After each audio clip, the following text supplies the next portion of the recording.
సోమవారం యాదాద్రి భువనగిరి జిల్లా కేంద్రంలో ఏర్పాటు చేసిన భువనగిరి పార్లమెంటు నియోజకవర్గ కార్యకర్తల సమావేశంలో మాజీ మంత్రి సూర్యాపేట ఎమ్మెల్యే గుంటకల్ల జగదీష్ రెడ్డి ముఖ్య అతిథిగా హాజరై మాట్లాడారు.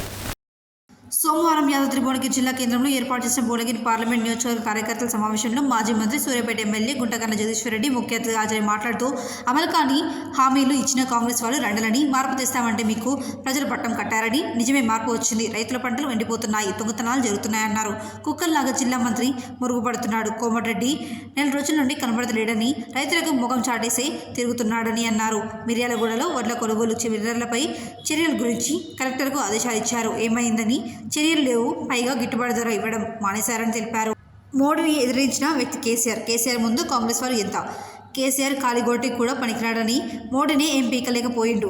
మీరేం పీకుతారు రేవంత్ రెడ్డి? 100 రోజులలో 200 మంది రైతులు చనిపోయారు. మీరు ప్రభుత్వానికి కనబడడం లేదా? 2014 ముందు ఉన్న పరిస్థితి ఇప్పుడు వచ్చిందన్నారు.